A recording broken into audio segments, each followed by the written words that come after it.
নমস্কার বন্ধুরা, মাম্পি রান্নাঘরে সকলকে স্বাগত। আজকে আমি রান্না করেছি দুধ পনির, আর এই দুধ পনিরের রেসিপিটি তোমাদের সাথে শেয়ার করছি। চলো, এখানে আমি 300 গ্রাম পনির নিয়েছি। তাকে সামান্য পরিমাণে হলুদ গুঁড়ো, সামান্য লবণ, কাশ্মীরি লাল লঙ্কার গুঁড়ো আর গোলমরিচ গুঁড়ো দিয়ে পনিরটিকে ভালো করে মাখিয়ে নিয়েছি। ওদিকে ওভেন জ্বালিয়ে কড়াই বসিয়ে দিয়েছি। কড়াইটি গরম হয়ে গিয়েছে, তাতে তেল দিয়ে দিয়েছি। তেলটিও গরম হয়ে গিয়েছে। এবারে আমি এই মেখে রাখা পনিরগুলোকে ভেজে নেব। তোমাদেরকে আমি এর আগে পনিরের একটি ভিডিওতে দেখিয়েছি, এইভাবে মশলা দিয়ে পনির মেখে এর মধ্যে 1 চামচ তেল দিয়ে দিলে পনিরটি ভাজার সময় কিন্তু আর তেলের প্রয়োজন পড়ে না। তেল ছাড়াই পনিরটি খুব সুন্দরভাবে এপিট ওপিট ভেজে নেওয়া যায়। তবে আমি এখানে অল্প পরিমাণে তেল দিয়ে পনিরটিকে ভেজে নিচ্ছি। এবারে পনিরগুলো এই গরম তেলের মধ্যে ছেড়ে দিয়েছি। খুব ভালো করে এপিট ওপিট নেড়ে চেড়ে কিন্তু পনিরগুলোকে ভেজে নেব।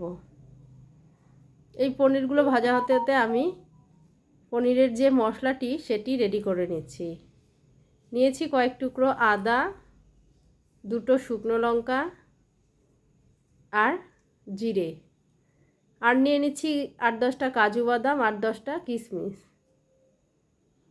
অল্প পরিমাণে জল দিয়ে এগুলোর একটি মিহি পেস্ট তৈরি করে নিচ্ছি। দেখো, পনিরগুলো আমার ভাজা হয়ে গিয়েছে। এবারে এগুলোকে আমি একটি পাত্রে তুলে রাখছি। যে বাটির মধ্যে আমি পনিরটি মাখিয়েছিলাম সেই বাটিতেই আমি পনিরগুলোকে তুলে রাখছি। ওই কড়াইতে পনিরগুলো তুলে নেওয়ার পরে ওই কড়াইতে আবারও তেল দিয়ে দিয়েছি। এবারে ওই কড়াইতে আবারও তেল দিয়ে তেজপাতা, লঙ্কা, তেজপাতা আর ফোড়নের জন্য ব্যবহার করছি গোটা গরম মশলা। সব দিয়ে ভালো করে নেড়ে হাত দিয়ে ভেঙে নিয়েছি। যে মশলাটি আমি তৈরি করে রেখেছি সেটি এই তেলের মধ্যে একটু লাল হয়ে এলেই দিয়ে দিব স্বাদ মতো লবণ রেখেছি সেটি হলুদ গুঁড়ো। এই মশলাটি দেওয়ার পরে কিন্তু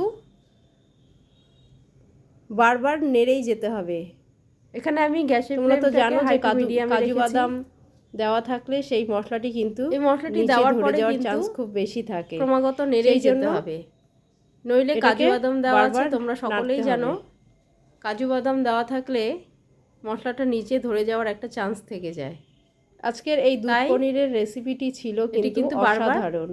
এটি রুটি, লুচি, এবারে দিয়ে দিব স্বাদ মতো লবণ এবং ভাতের সাথেও কিন্তু হলুদ গুঁড়ো। দুর্দান্ত লাগবে খেতে। আর মিষ্টিটি ব্যবহার ফ্রাইড রাইস, পোলাওয়ের সাথেও কিন্তু অসাধারণ লাগবে। এই দুধগুলো দিয়ে নেড়ে চেড়ে খুব ভালো করে আমি মশলাটাকে কষিয়ে নিচ্ছি। দেখো, মশলাটি আমার প্রায় কষানো হয়ে এলে মশলাটি যখনই কষানো হয়ে আসবে দেখবে এই মশলার মধ্যে থেকে তেল ছাড়তে শুরু করে দিয়েছে। আর একটু নেড়ে চেড়ে দেখে মনে হচ্ছে যেন আমি এখানে তেল ব্যবহার করিনি, কিন্তু মশলাটা আরেকটু কষতে দাও। জল ব্যবহার করছি না। তেলটা দেখো, দেখে মনে হচ্ছে আমি মশলাটিতে কোনো তেল দেইনি, কিন্তু আরেকটু কষতে দাও। দেখবে এখানে আমি কোনো রকমের জল ব্যবহার করিনি। মশলাটা যখনই সম্পূর্ণ কষা হয়ে আসবে পনিরগুলো দিয়ে দিব। পনিরগুলো দিয়ে পনিরটি কিন্তু খেতে অসাধারণ হয়েছিল। 2 হাতার মতো আমি এখানে। আমার এই রেসিপিটি যদি তোমাদের ভালো লেগে থাকে, আমি এখানে জলের পরিবর্তে তাহলে তোমাদেরকেও দুধটি ব্যবহার করছি। অনুরোধ রইল বাড়িতে তৈরি করার জন্য। দেখো, দেখতে কত সুন্দর হয়েছে, কালারটা খুব সুন্দর হয়েছে, খেতেও অসাধারণ হয়েছিল। তো বন্ধুরা, আমার এই রেসিপিটি যদি তোমাদের ভালো লেগে থাকে, পনিরের ক্রংটি হয়েছে, তাহলে তোমাদেরকে অনুরোধ রইল বাড়িতে অসাধারণ হয়েছে তৈরি করবার। আর যদি রেসিপিটি ভালো লেগে থাকে, এই দুধ পনিরটি রান্না করে যদি তোমাদের ভালো লেগে থাকে, কমেন্ট করে দিও। তাহলে একটা লাইক, আমার চ্যানেলটি শেয়ার এবং অনুরোধ রইল সাবস্ক্রাইব করতে। সাথে আমার এই চ্যানেলটি শেয়ার এবং সাবস্ক্রাইব। দেখো, 2 হাতা আমি দুধ দিয়েছি। মশলাটি কষানো হয়ে গিয়েছে। এবারে আমি ভালো করে ফুটিয়ে নিয়েছি দুধ দিয়ে একটু ভালো করে ফুটিয়ে নিয়ে 1/2 চামচ চিনি দিয়ে নামিয়ে গরম করে নেড়ে চেড়ে সার্ভ করব। একটি পাত্রে নামিয়ে নেব। দুধ পনিরটি আমার এই রেসিপিটি যদি তোমাদের ভালো লেগে থাকে, ফ্রাইড রাইস, পোলাও, তাহলে একটা লাইক এবং কমেন্টের অনুরোধ রইল। কিন্তু সাথে আমার এই চ্যানেলটি খেতে শেয়ার এবং সাবস্ক্রাইব করে দিও। তো বন্ধুরা আমি আবারও বলছি, আজকের মতো এখানেই শেষ করছি। তোমাদের ভালো লেগে থাকে দেখা হচ্ছে নেক্সট ভিডিওতে। তোমরাও বাড়িতে তৈরি করো এবং কমেন্টে জানিও কেমন হয়েছে রেসিপি খেতে। নিয়ে। সব শেষে চিনি দিয়ে আর একটু নেড়েচেড়ে এবং শেয়ার নিয়েছি। দেখো কত সুন্দর হয়েছে আমার এই চ্যানেলটি। আজকের মতো এখানেই শেষ করছি।